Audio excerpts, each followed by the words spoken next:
matanda na. Pero alam mo ba, sabi sa Bible, tulad ng puting buhok ay karangalan. At nakukuha yan kapag mamuhay ka ng matuwid. Ano pong ibig sabihin ng mamuhay ng matuwid? Ang ibig sabihin yan ay yun pagsunod natin sa Diyos. Nagiging posible na tayo ay mamuhay ng matuwid kung mayroon tayong relasyon sa Diyos. Ako po, Lola, si Jesus ang hari sa puso ko. Gusto ko po na mag-obey sa Kanya araw-araw dahil alam kong mahal niya ako. Tama yan, Apo. Ipagpatuloy mo na sumunod at magtiwala kay Jesus hanggang sa iyong pagtanda. Opo, Lola. Siyempre, mana ako sa iyo. Kawikaan 16, talata 31. Ang mga uban ay putong ng karangalan. Ito ay natamo sa matuwid na pamumuhay.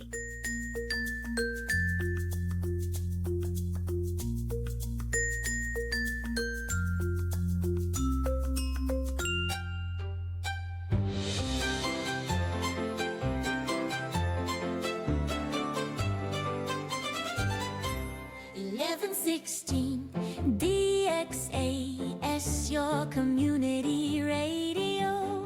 Kasama sa araw-araw, kakwentuhan, kaagapay, kaibigan, kabarangay. Ito ang radyo mo. 1160 DXAS, your community radio. 1116 DXAS, your community radio.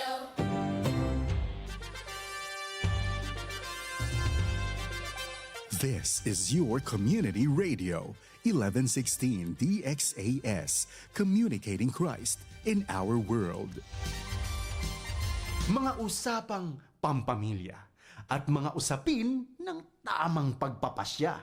Abay, sasaan ka pa?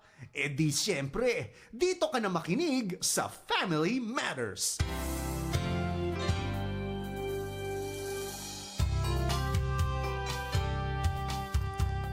Isang pagpalang araw, mga ka-Family Matters. Kumusta po?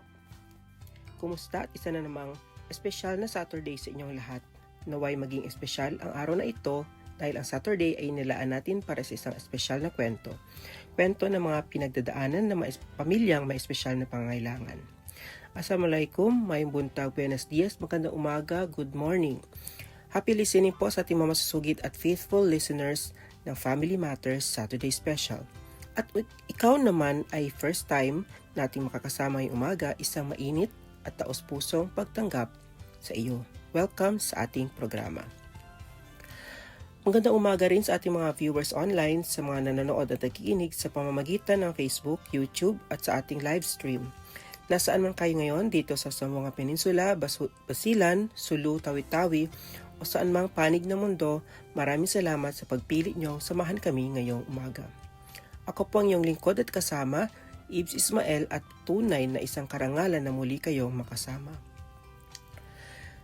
Ngayong umaga, nais kong samahan ang bawat magulang na may anak na may autism, ADHD, developmental delay, intellectual disability o anumang special needs. Kung ikaw ay bagong nakatanggap ng diagnosis, ang programang ito ay para din sa iyo. Kung matagal ka na naglalakbay bilang magulang, ngunit may mga gabi ka pa rin umiiyak ng tahimik, ang programa ito ay para din sa iyo. Kaya sali na po kasi ating kwentuhan, mag-text sa 0916-2966625. Pwede po mag-comment sa ating FB page na 1116 DXAS, your community radio. Kung ikaw man ay kamag-anak, kaibigan o kapitbahay na may anak na may special needs, sana ay samahan mo rin kami.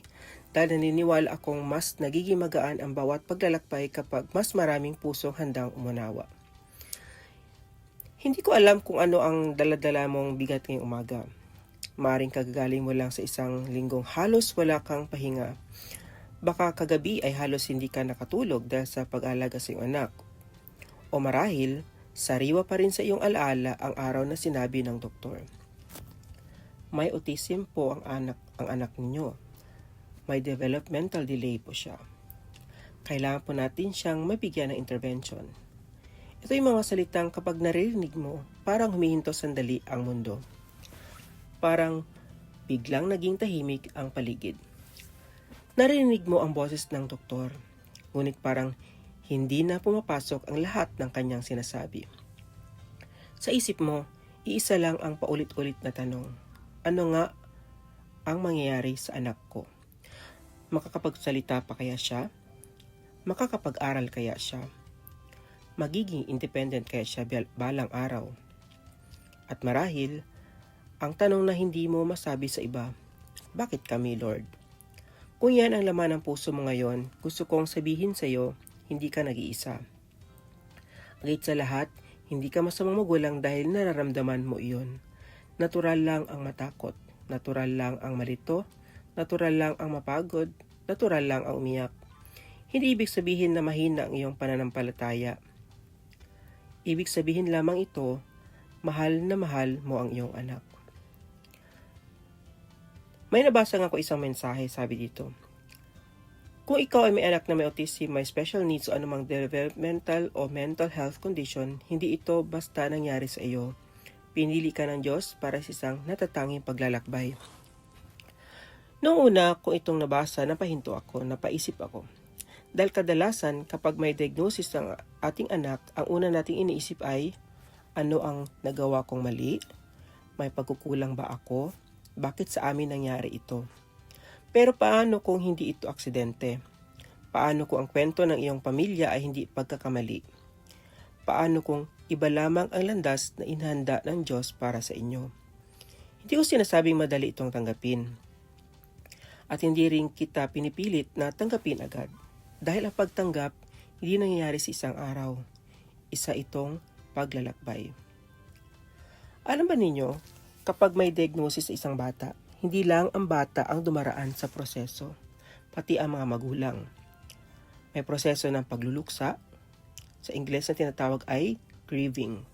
At gusto kong linawin ito, hindi ka nagluluksa dahil ayaw mo sa anak mo. Hindi ka umiiyak dahil hindi mo siya mahal. Ang ipinagluluksa mo ay ang mga pangarap na matagal mo nang binuo sa iyong isipan. Nung ipinanganak siya, marahil ay nasa isip mo na balang araw ihatid ko siya sa unang araw niya sa paaralan. Makikita ko siyang magtatapos, magkakaroon siya ng trabaho, mag-aasawa, magkakaanak siya. At nang marinig mo ang diagnosis, parang may bahagi ng mga pangarap na iyon ang biglang gumuho. At masakit iyon. Napakasakit. At alam mo ba, normal lang iyon. Hindi kasalanan ang magluksa. Maging si Jesus ay lumuha. Kung ating Panginoon ay umiyak, hindi rin masamang umiyak ang isang magulang. Ngunit may gusto akong ipaalala. Ang pagtanggap ay hindi nangangahulugang sumusuko ka. Hindi ibig sabihin na pagtanggap na wala ka nang gagawin. Hindi rin ibig sabihin na nawawalan ka na ng pag-asa. Ang tunay na pagtanggap ay pagsasabing, Panginoon, hindi ko man naiintindihan ang lahat sa ngayon, nagtitiwala akong sasamahan mo kami sa bawat hakbang. Minsan kasi gusto nating maintindihan muna ang buong plano bago tayo magtiwala. Pero ang paanyaya ng Diyos ay kabaliktaran. Magtiwala muna at unti-unti niyang ipauunawa ang kanyang plano. Sabi nga sa Proverbs 3:5-6, magtiwala ka sa Panginoon ng buong puso at huwag kang manalig sa sarili mong pag-unawa. Kilalanin mo siya sa lahat ng iyong mga lakad at itutuwid niya ang iyong mga landas. Napakagandang paalala. Hindi sinabi ng Diyos na maunawaan natin agad ang lahat, ngunit nangako siya na sasamahan niya tayo. Kung isa ka mang magulang na nakikinig ngayon at pakiramdam mo ay hindi mo pa kayang tanggapin ang lahat, ayos lang. Hindi kita mamadaliin. Hindi kita huhusgahan. Ang hihilingin ko lamang, huwag mong isara ang puso mo sa Diyos. Dahil kung may isang tunay na nakakaunawa sa bigat ng dala mo, siya iyon. At kung may isang hindi bibitaw sa pamilya mo, siya din iyon. Ngunit alam nyo, may napansin ako sa maraming magulang na nakakausap ko sa paglipas ng mga taon. Kapag unti-unti na nilang natatanggap ang sitwasyon ng kanilang anak, may isa pang mahalagang hakbang na kailangan gawin. At iyon ay ang pag-unawa. Dahil madalas hindi ang diagnosis ang pinakamabigat nating kalaban, kundi ang mga maling paniniwala tungkol dito. Kapag narinig natin ang salitang autism, ADHD o developmental delay, minsan parang agad nating iniisip na tapos na ang mga pangarap ng ating anak. Na parang may mga pintuang tuluyan ng nagsara. Pero gusto kong sabihin ito sa inyo ngayong umaga. Ang diagnosis ay hindi identidad ng iyong anak. Hindi siya autistic child. Hindi siya problem child. Hindi siya kawawa.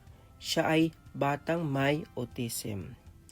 Diba? There's a difference pag sinabi nating autistic child sa batang may autism. Isang batang may pangalan, may ngiti, may paboritong pagkain, may kinakatakutan, may mga kakayahan, may mga pangarap, at higit sa lahat, isang batang minamahal ng Diyos. Napakahalaga ng pagkakaibang iyon.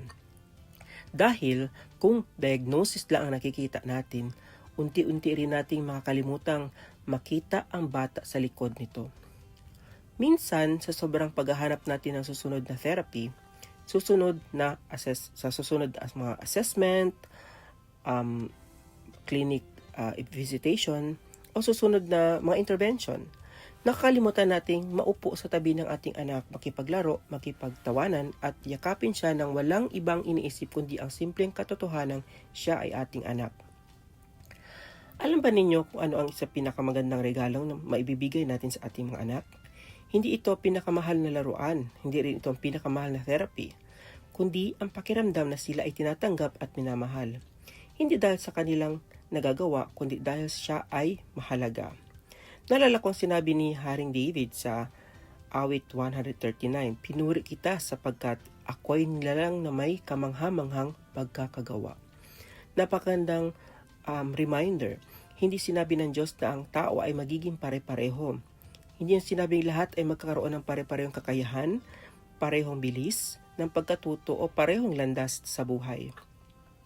Ngunit sinabi niya na ang bawat isa ay nilikhang kamangha-mangha. Kasamang ang ating mga anak.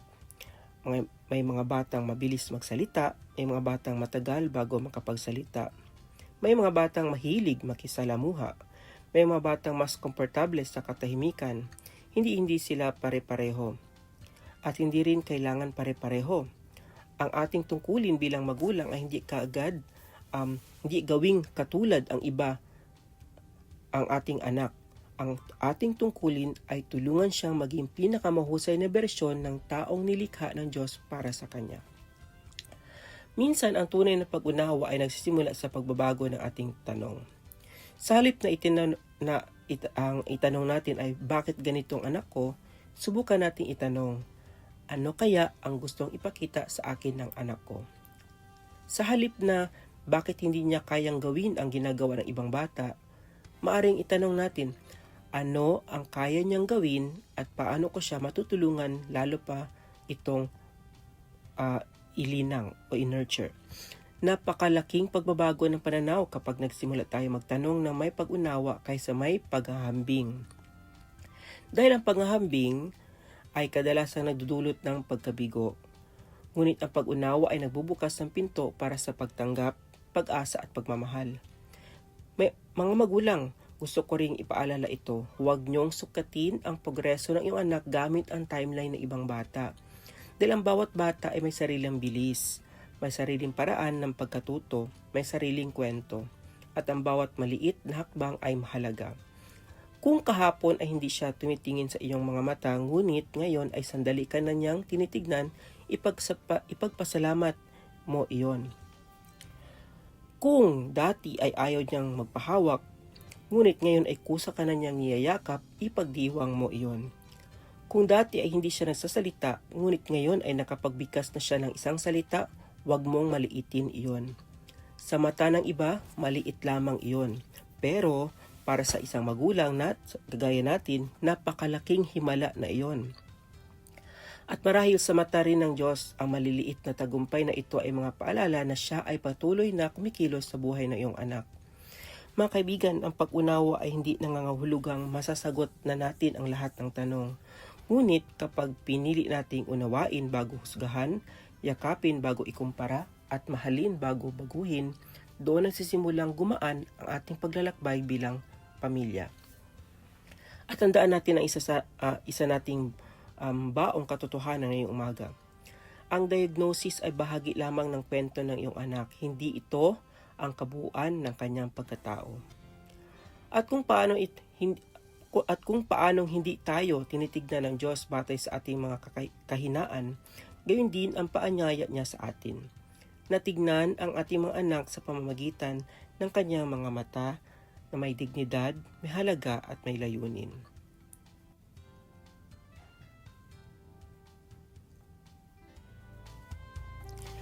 Mga kaibigan, bago tayo pansamantalang magpahinga, balikan muna natin mga sandali ang ating mga napag-usapan ngayong umaga. Una, pinag-usapan natin ang tungkol sa pagtanggap. Napag-alaman natin na ang pagtanggap ay hindi nangangahulugang pagsuko. Hindi ito nangangahulugang wala ka ng pag-asa, at lalong hindi nangangahulugang tumitigil ka ng mangarap para sa iyong anak. Ang pagtanggap ay ang pagkilala na may mga bagay na hindi natin kayang kontrolin. Ngunit, may Diyos na patuloy na may hawak ng ating pamilya. Na normal lang ang umiyak, normal lang ang matakot, normal lang ang mapagod. At kung dumaraan ka sa panahong iyon, huwag mong isipin na mahina ang iyong pananampalataya. Ikaw ay isang magulang na nagmamahal ng buong puso. Pangalawa, pinag-usapan natin ang tungkol sa pag-unawa, na ang diagnosis ay hindi ang identity ng ating anak.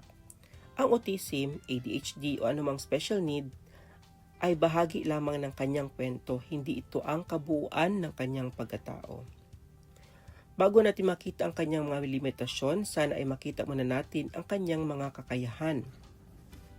Bago natin bilangin ang mga bagay na hindi pa niya kayang gawin, sana ay pagdiwang muna natin ang bawat maliit na hakbang na kayang niyang abutin. Dahil ang bawat bata ay may sariling bilis, may sariling paraan ng pagkatuto at may sariling layuning ibinigay ng Diyos. Mga magulang, tandaan natin ito, kapag ang puso ay natutong tumanggap, mas nagiging bukas ito sa pag-unawa. At kapag may pag-unawa, mas nagiging magaan ang bawat hakbang ng ating paglalakbay bilang isang pamilya.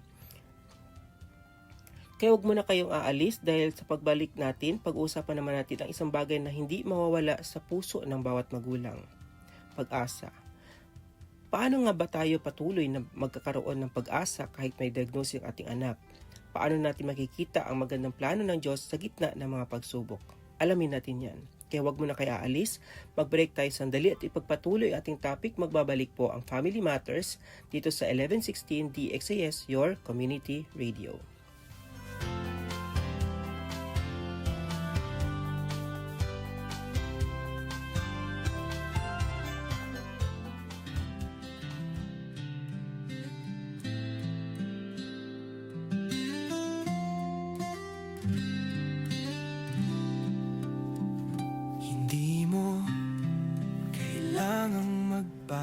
Kayo pa rin para lang sa mundo. Radio Komunidad. Ito po ang programa Family Matters. Paano natin makikita ang magandang plano ng Diyos sa gitna ng mga pagsubok? Alamin natin yan. Kaya huwag mo na kaya aalis, mag-break tayo sandali at ipagpatuloy ating topic. Magbabalik po ang Family Matters dito sa 1116 DXAS, your community radio. Sa iyong mata, ando ng kwento ng buhay. Ikaw ay ikaw, hindi kailangang magbago. Sa iyo natutunan, tunay na pagmamahal ay totoo.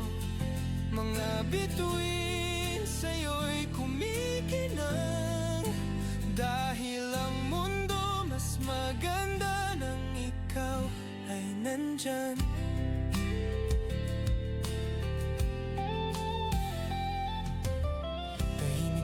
Puno ng saya,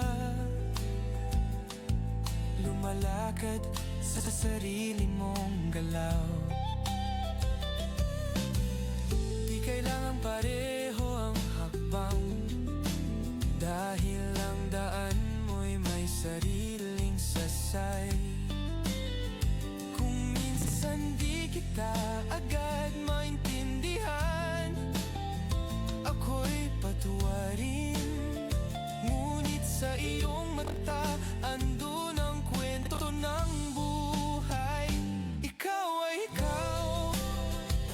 kailangang magbago. Sa'yo natutunan, tunay na pagmamahal ay totoo. Mga bituin sa'yo'y kumikinang, dahil ang mundo mas maganda nang ikaw ay nandyan.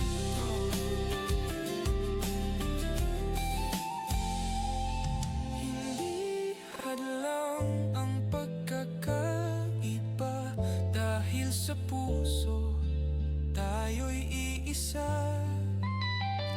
Yakapin ang mundo sa iba't ibang paraan, sa musika ng buhay, lahat ay may lugar. Ikaw ay ikaw, hindi kailangang magbago. Sa'yo natutunan, tunay na pagmamahal ay totoo. Mga bituin sa'yo'y kumikinang, dahil ang mundo mas maganda nang ikaw ay nandyan. Ikaw ay ikaw, at iyan ang mahalaga. Sa'yo natutunan, ang pag-ibig ay walang sukat at hugis pa.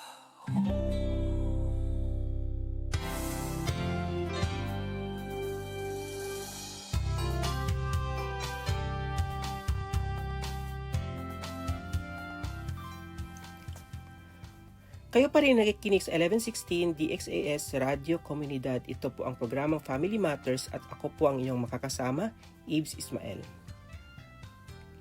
Ang DXAS ay isa sa mahimpilan ng Far East Broadcasting Company at kasapi sa kapisanan ng mga broadcaster ng Pilipinas.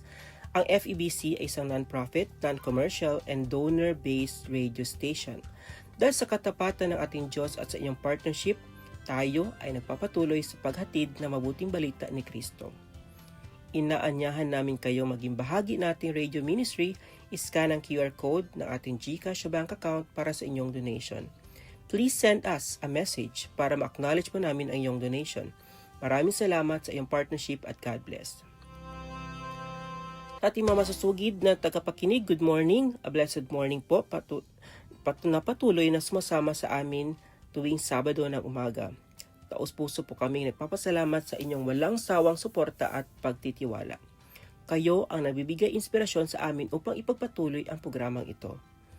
At ikaw man ay ngayon lamang na unang nakinig o nanood, nais ko sabihin sa iyo mula sa aming puso, maligayang pagdating. We are truly grateful that you are here. Sana ay maramdaman mong bahagi ka na rin ng ating munting pamilya. Isang mainit na pagbati rin sa ating mga kaibigan na tumututok sa pamamagitan ng Facebook, YouTube at iba pang online platforms.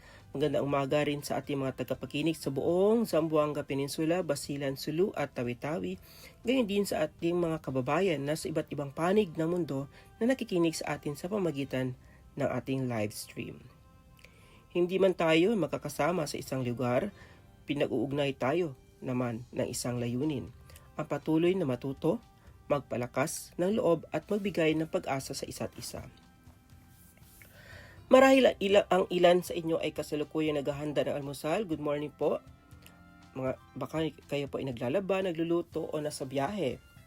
O kaya naman tahimik lang dyan sa tabi habang umiinom ng isang mainit na kape o tsaa. At para sa ating mga magulang na may anak na may special needs, marahil ay nagsisimula na isang araw ng pag-aalaga, pag-unawa at walang sawang pagmamahal. Nasaan man kayo at anuman ang inyong pinagdaraanan sa mga sandaling ito, salamat sa pagbibigay nyo sa amin ng pagkakataong makasama kayo ngayong umaga. Welcome again to Family Matters, ang programang naglalayong samahan, palakasin at bigyang pag-asa ang bawat pamilya. Dito po, naniniwala tayo na ang bawat hamon sa buhay ay gumagaan kapag sinimulan ito ng pag-unawa, hinaharap ng may bukas na puso at isinasabuhay kasama ang Diyos. Bago tayo nagkaroon ng maikling pahinga, napag-usapan natin ang dalawang mahalagang hakbang, ang pagtanggap at pag-unawa. Ngunit may isang tanong na marahil ay bumabagabag pa rin sa puso ng ilan sa atin. Kung ganito ang magiging buhay ng aking anak, may pag-asa pa ba? Mga kaibigan, kung iyan ang tanong ng iyong puso ngayon, nais kong samahan kayo sa mga sumusunod na minuto pa. Dahil naniniwala ako may mga pagkakataong hindi agad nagbabago ang ating sitwasyon, ngunit binabago ng Diyos ang ating pananaw. At kapag nagbago ang ating pananaw, nagsisimula ring sumibol ang pag-asa. Mga ka-family, kapag narinig natin ang salitang pag-asa, kadalasan ang naisip natin ay ang pagnanais na mawala ang problema. Umaasa tayong gagaling ang ating anak. Umaasa tayong darating ang araw na magiging madali na ang lahat. Umaasa tayong hindi na tayo iiyak. At wala namang masama sa mga panalangin iyon. Bilang mga magulang, natural lamang na hangarin natin ang pinakambuti para sa ating mga anak. Ngunit, sa paglipas ng panahon, may isang mahalagang bagay na itinuro sa akin ang Diyos. Ang tunay na pag-asa ay hindi nakasalalay sa pagbabago ng ating sitwasyon. Ang tunay na pag-asa ay nakasalalay sa katotohanang hindi tayo iniiwan ng Diyos sa ating sitwasyon. Napakalaking kaibahan ng dalawang iyon. May mga panahong hindi agad nasasagot ang ating mga panalangin. May batang mabilis ang progress, may batang mabagal, may batang natututong magsalita, may batang nanatiling hindi verbal. May batang nagiging independent, may batang mga ngailangan ng gabay habang buhay, at bilang mga magulang mahirap itong tanggapin. Ngunit hindi kailanman sinabi ng Diyos na ang halaga ng ating mga anak ay nakabase sa kanilang kakayahan. Hindi sinusukat ng Diyos ang halaga ng isang tao sa dami ng kanyang salita, sa bilis ng pagkatuto, o sa taas ng kanyang nararating. Tinitignan niya ang puso at mahal niya ang bawat anak ng buong buo. Alam niyo, isa sa pinakamalaking pagkakamali na maaring nating gawin bilang mga gulang ay ikumpara ang ating anak sa ibang bata. Kapag ang paghahambing ay naging sukatan natin ng tagumpay, halos palagi may dahilan para tayo ay masaktan. Pero kapag ang sukatan natin ay ang progress ng ating sariling anak, nagsisimula natin makita ang mga himalang dati ay hindi natin napapansin. Maaring para sa iba, maliit lamang ang isang salitang unang nabigkas, ngunit para sa isang magulang na ilang taon itong ipinalalangin, isa na itong himala. Maaring para sa iba, simpleng yakap lang ng iyon, ngunit para sa mga magulang na matagal nang naghihintay na maramdaman ang yakap ng kanyang anak, iyon ay isa sa napakalaking regalo. Mga kaibigan, huwag nating maliitin ang maliit na tagumpay. Dahil madalas doon nagsisimulang ipakita ng Diyos na siya ay patuloy na kumikilos. May isang talata sa Isaiah 40 verse 31 na lagi kong binabalikan. Ngunit silang naghihintay sa Panginoon ay magkakaroon ng bagong lakas. Sila ay paiilang lang na parang mga agila. Tatakbo sila at hindi mapapagod. Lalakad sila at hindi manghihina. Pansinin niyo, hindi sinabi ng Diyos na alisin niya agad ang lahat ng paghihirap. Ang ipinangako niya ay ang bagong lakas. At marahil, iyon ang kailangan ng maraming magulang na nakikinig ngayon. Hindi mo na agarang kasagutan sa lahat ng tanong, kundi lakas para harapin ang panibagong araw. Lakas para muling bumangon, lakas para muling ngumiti sa kanilang mga anak, lakas para muling maniwala. May isa pa akong gustong ipaalala sa inyo. Kung sa tingin mo ay mabagal ang progress ng iyong anak, huwag mo isipin na mabagal din ang pagkilos ng Diyos. May mga binhing matagal bago sumibol, ngunit kapag dumating ang tamang panahon, namumunga ang mga ito ng sagana. Ganon din ang ating mga anak. May kanya-kanya silang panahon, may kanya-kanya silang bilis, at hindi natin kailangan madaliin ang plano ng Diyos. Bilang mga magulang, ginagawa natin ang ating bahagi. Naghahanap tayo ng tamang impormasyon. Napapatingin tayo sa mga iba't ibang espesyalista. Nagbibigay tayo ng therapy kung kinakailangan. Nagtuturo tayo araw-araw, nagdarasal tayo gabi-gabi. At pagkatapos natin gawin ang lahat ng ating makakaya, May isang bagay na maaari nating gawin ng may kapanatagan. Yun ay ang ipagkatiwala natin sa Diyos ang mga bagay na hindi na natin kayang kontrolin. Dahil, hindi naman tayo Diyos. Hindi dahil sumusuko tayo, kundi dahil naniniwala tayong mas malaki ang pag-ibig ng Diyos sa ating anak kaysa sa pag-ibig nating mga magulang. At kung tayo ay handang magsakripisyo para sa kanila, gaano pa kaya ang ating Ama sa langit? Mga magulang, kung may isang mensahe akong nais ninyong dalhin din sa inyong puso ngayong umaga, ito iyon. Huwag mawala ng pag-asa dahil lamang hindi pa dumarating ang inaasahang mong resulta. Maaring tahimik ang Diyos, ngunit hindi siya kailanman walang ginagawa. Marahil, mabagal ang ating nakikita, ngunit patuloy siyang kumikilos kahit hindi pa natin ito lubos na nauunawaan. At balang araw, kapag nilingon nyo ang paglalakbay ng iyong pamilya, maaring hindi nyo maalala ang mga bawat luha o bawat gabing walang tulog. Ngunit, maalala nyo kung paano kayo inalalaya ng Diyos sa bawat hakbang. Mga kaibigan, ang pag-asa ay hindi ang paniniwalang wala ng problema. Ang pag-asa po ay ang katiyakang may Diyos na kasama natin sa gitna ng bawat problema. At habang kasama natin siya, may dahilan tayo bumangon, magmahal, mangarap at magpatuloy. Sapagkat ang Diyos na nagsimula ng mabuting gawain sa iyong pamilya ay siya ring magiging tapat na magpapatuloy nito sa kanyang tamang panahon.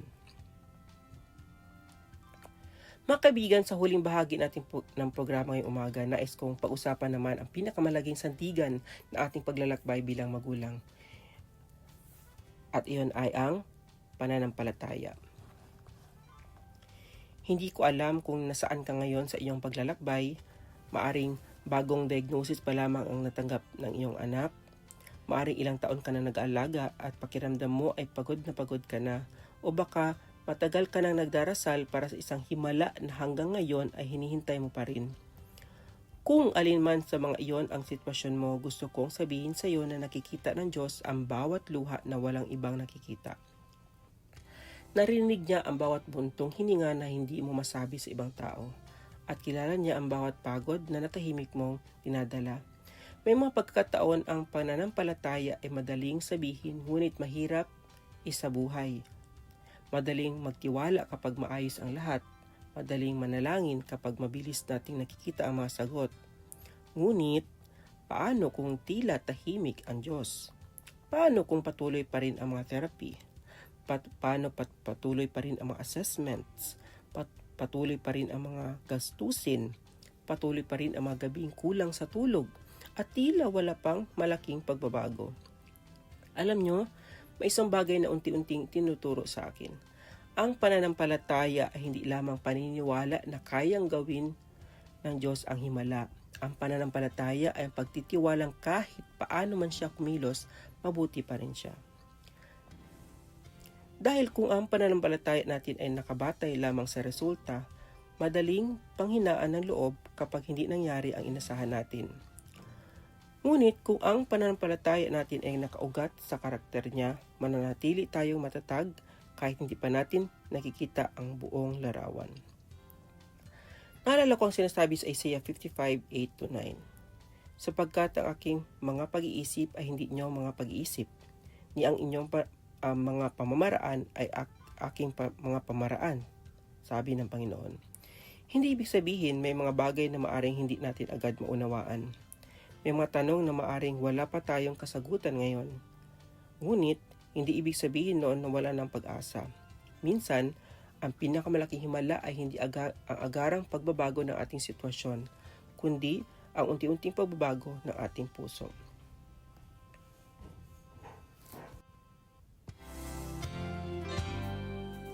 Dati, baka ang panalangin natin ay, Lord, alisin mo na ang diagnosis ng anak ko. Ngunit, habang lumalalim ang ating relasyon sa Diyos, nagiging ganito ang ating panalangin. Panginoon, samahan mo po kami sa paglalakbay na ito. Bigyan mo ako ng karunungan, lakas at pusong marunong magmahal araw-araw. At alam nyo, yon ang panalangin hindi kailanman binabaliwala ng Diyos. mga magulang, huwag niyong isipin na maliit lamang ang inyong ginagawa. Sa bawat pagkakataong bumabangon kayo kahit pagod na kayo, sa bawat pagkakataong inuulit niyong turuan ang inyong mga anak na isang simpleng gawain, sa bawat therapy na dinadaluhan niyo, sa bawat yakap na ibinibigay ninyo, sa bawat panalangin ibinubulong niyo habang natutulog ang iyong anak, nakikita lahat yon ng Diyos. Walang sakripisyo ang nasasayang sa kanyang paningin at marahil balang araw, maunawaan natin kung bakit pinayagan niya tayong tahakin ang landas na ito. Ngunit sa ngayon, sapat nang malaman natin hindi niya tayo iniwang maglakad na mag-isa. Deuteronomy 31:8 ang sabi, ang Panginoon mismo ang mangunguna sa iyo. Siya ay sa iyo, hindi kanya iiwan ni pababayaan man. Huwag kang matakot o manghina. Mga ka-family, pansinin niyo ang pangakong ito. Hindi sinabi ng Diyos na wala ng pagsubok.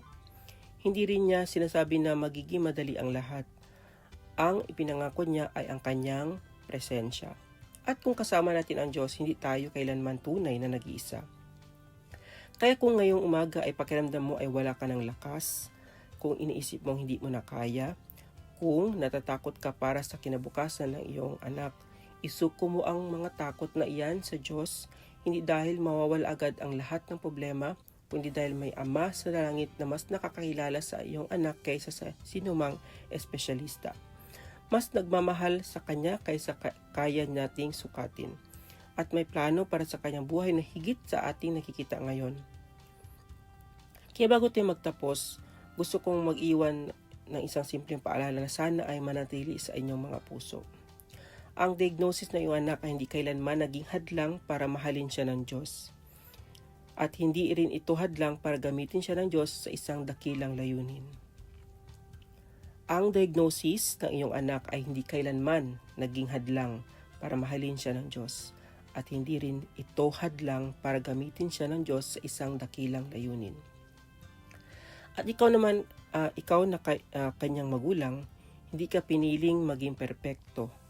Pinili ka maging tapat, patuloy kang magmahal, patuloy kang umasa, patuloy kang manalangin, at patuloy kang magtiwala dahil sa bawat takbang na iyong paglalakbay, may Diyos na nauna ng lumakad. May Diyos na kasabay niyong lumalakad at may Diyos na naghihintay sa dulo ng landas. Kaya anuman ang hinaharap niyo bilang pamilya, tandaan mo ito, hindi ka nag-isa, hindi ka pinabayaan, at hindi ka kailanman bibiguin ng Diyos. Mga ka-family, hayaan niyo akong balikan ang 4 na mahalagang hakbang na ating lakbayang magkasama ngayong umaga. Una ang pagtanggap. Natutunan natin na ang pagtanggap ay hindi pagsuko. Hindi ito pagkawala ng pag-asa. Ito ay ang pag-amin na may mga bagay na hindi natin kontrolado, ngunit may Diyos na patuloy na may hawak sa ating pamilya. Ang pagtanggap ay nagsisimula sa mga salitang, Lord, hindi ko po naunawaan ang lahat, pero handa kitang samahan sa paglalakbay na ito. Ikalawa, pag-unawa. Hindi diagnosis ang pagkatao ng ating anak. Ang autism, ADHD o anumang special need ay bahagi lamang ng kanyang kwento. Hindi ito ang kabuuan ng kanyang buhay. Kapag nagsimula tayong tignan ang ating mga anak sa pamamagitan ng pagmamahal kaysa paghahambing, mas makikita natin ang kanyang kakayahan kaysa kanyang limitasyon. Ikatlo, pag-asa. Hindi nawawala ang pag-asa dahil lamang mabagal ang progress. Ang pag-asa ay hindi nakikita sa mabilis ng pagbabago. Ang pag-asa ay nakikita sa katapatan ng Diyos na hindi tayo iniwan sa bawat araw. At panghuli, pananampalataya. Hindi ito ang paniwalang magiging madali ang lahat. Ito ang paniniwalang kahit mahirap ang paglalakbay, hindi tayo kailanman maglalakad na mag-isa dahil kasama natin ang Diyos.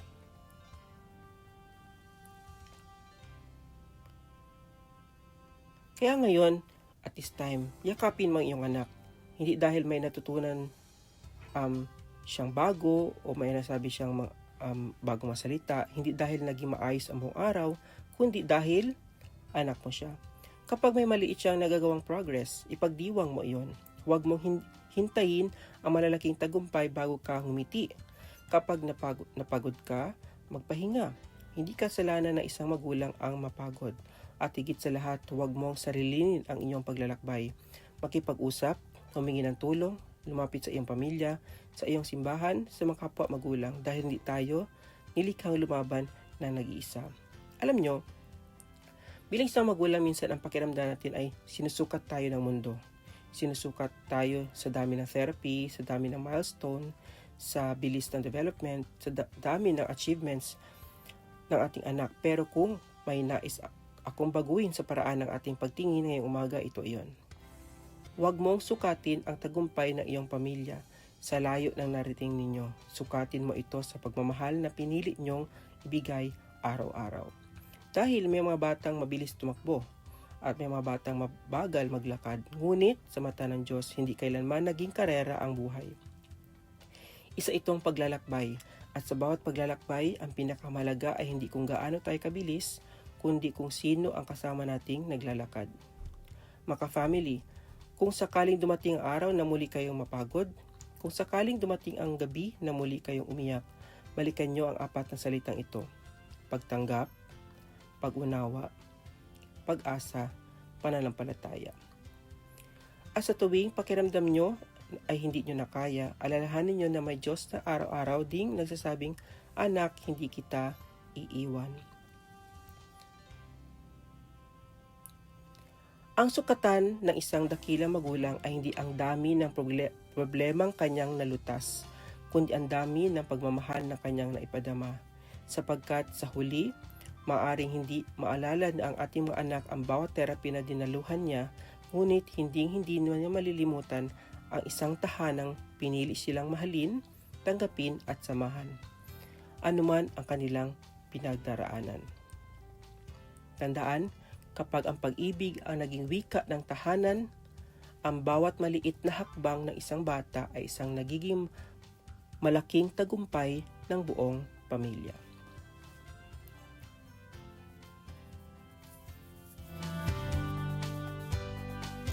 Manalangin po tayo.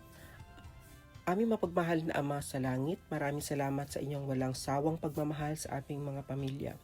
Salamat po sa bawat magulang na nakikinig ngayong umaga. Kilala nyo ang bawat isa sa kanila. Alam nyo ang mga luha na walang nakikita. Ang mga gabing halos hindi sila makatulog. Ang mga panalangin paulit-ulit nilang ibinubulong sa iyo. At ang mga tanong na hanggang ngayon ay tila wala pa rin kasagutan.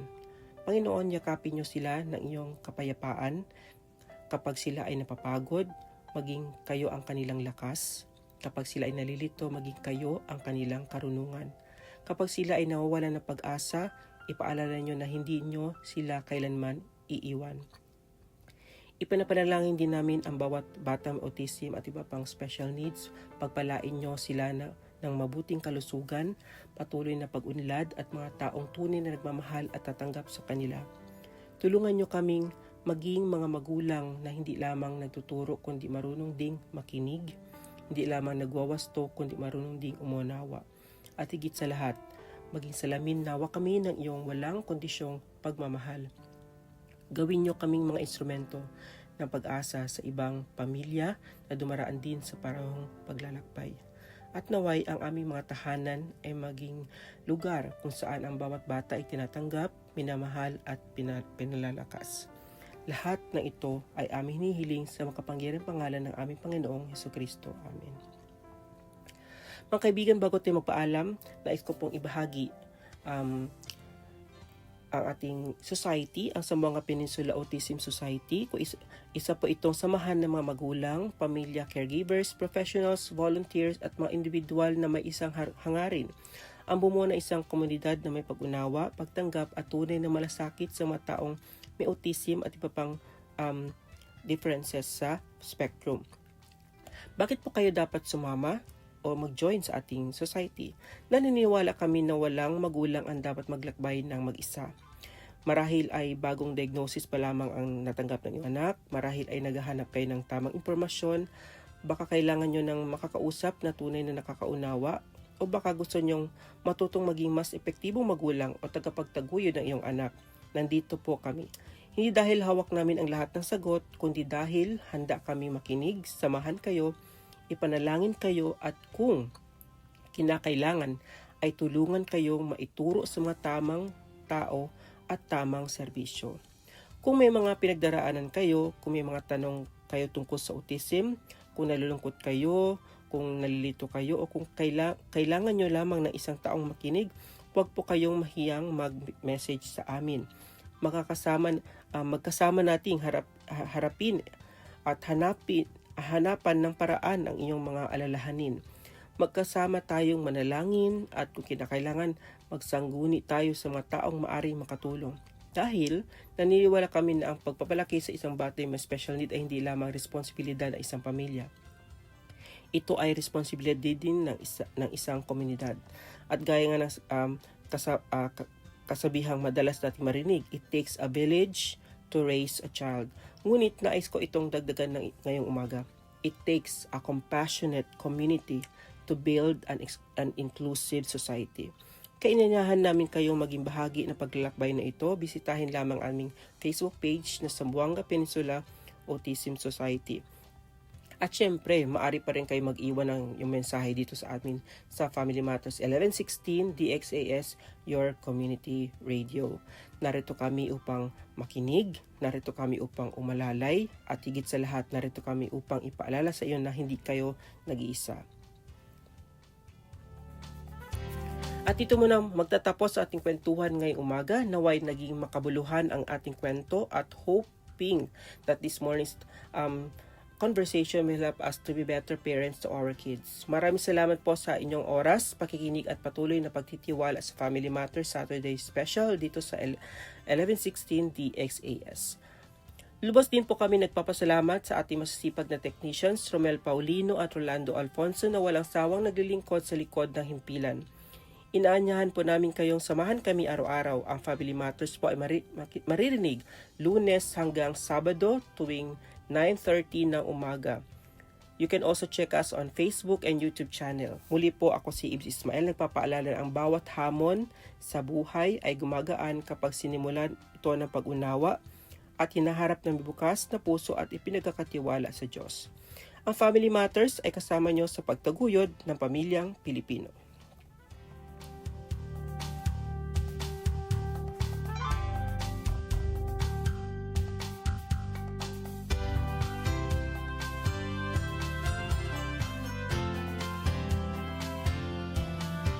This is Francis Kong, and you are listening to FEBC Radio.